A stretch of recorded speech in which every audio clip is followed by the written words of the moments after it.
So congratulations to Keyshawn Davis as he got the stoppage over Denys Berinchyk, which took place in the fourth round. And I will say this, man, it was a hell of a performance. But the first two rounds, it just kind of looked a little bit sloppy because there was a lot of grabbing and holding and running into. And that's because Denys Berinchyk is I don't know, he's an odd fighter at the end of the day. He's real short, so you got to find ways to try to get in. And one thing I will say is that sometimes Denys Berinchyk will grab and hold and try to punch you in the back of the head. I've seen that happen also in the Navarrete fight, but take no credit away. Denys Berinchyk is pretty good.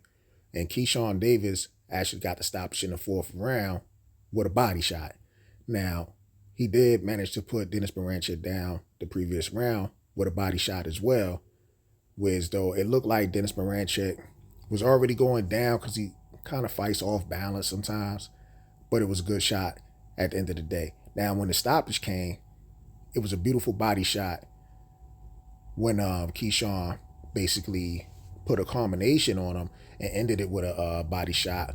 It looked like it hit Denys Berinchyk in the rib cage, and you could tell Keyshawn Davis put some torque on that punch, whereas though Denys Berinchyk failed to beat the 10 count, which entails now you have Keyshawn Davis as the new WBO lightweight champion. And, we know leading up to this fight, there was a lot of animosity going on, somewhat to the point where as though people was talk about having fruit sent and a letter sent to Keyshawn Davis' room by Denys Berinchyk team, which they denied, a lot about. But like I said, I don't get too caught up in stuff when it comes to entertainment because I know at the end of the day, when racism or whatever, something happened, you got a lot of people, they jump on whatever either side they want to defend. And then you also got some content creators that want to come out right away, especially the type of guys who like to push these narratives to say, oh, see, this motherfucker's racist. But keep in mind, these same people that, will call each other racist, be slapping hands and shaking and playing golf and all other stuff at the end of the day. So it is what it is. But again, let's go back to Keyshawn Davis. He's a major player at the lightweight division. I always thought he was going to be a major player at the lightweight division, despite even fighting for the title. You can see the talent is really there. And now you got a new champion right along with Tate Davis and Shakur Stevenson and Vasily Lomachenko.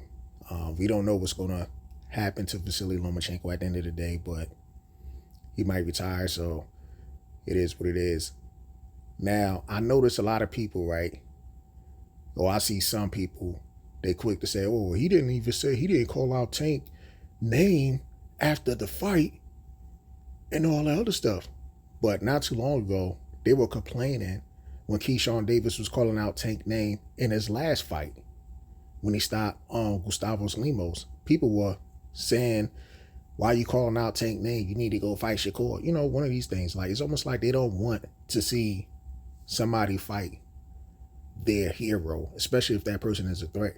But if as long as it's like somebody like a Rolly Weather will cause out a Tank, they feel comfortable with that. See, they kind of remind me, these Tank Maniacs kind of remind me of some of the Canelo fans. They do the exact same thing. When there's a real threat, calling them out like David Benavidez, they start saying, oh, David Benavidez didn't earn that shot. But when it's somebody that they know Canelo could beat easily, all of a sudden, they don't mind the call out. So it just makes no sense at the end of the day. Neither Canelo or Tank is going to be paying y'all to defend them regardless. So with that being said, Keyshawn Davis did call out. He said, I want to fight the champions. He said the champions. He did mention like two champions, and we could assume that he's talking about Tank and Vasily Lomachenko. But like I said, we don't know what's the deal with Lomachenko. But he also said he wants to fight the champions. So even though Keyshawn and Shakur are real tight and stuff like that, I'm going to put it like this. At some point in time, they will fight each other.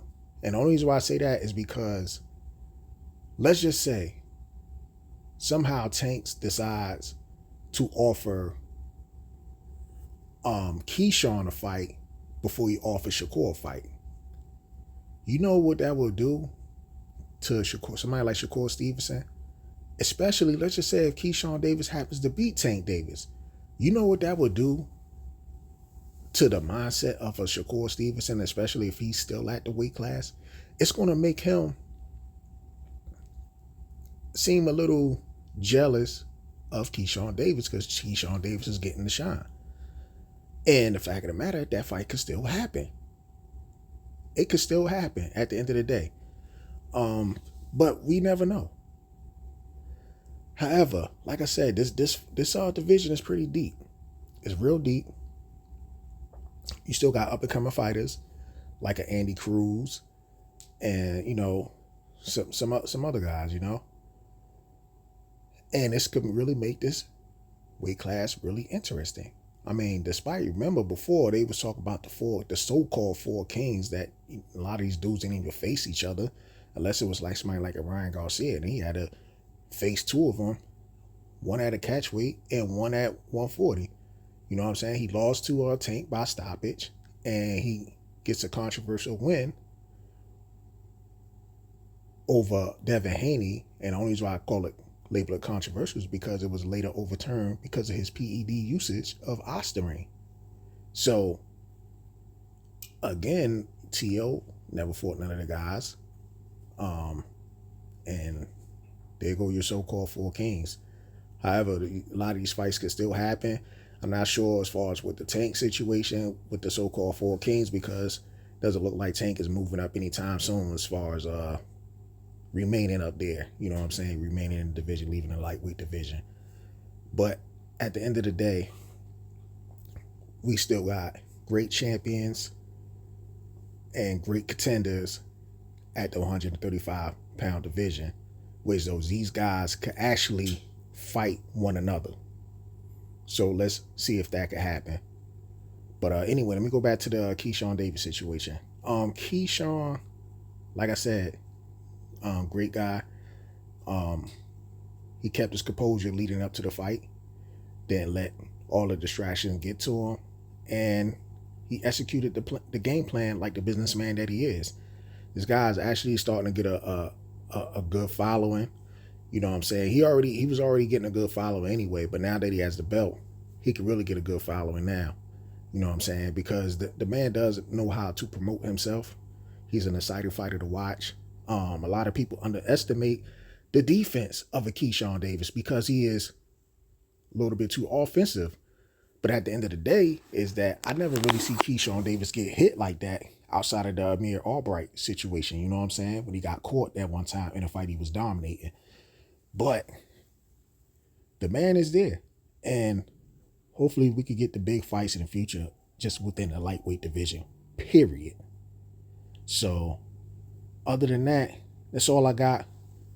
Bold and understanding. I'm out. Peace.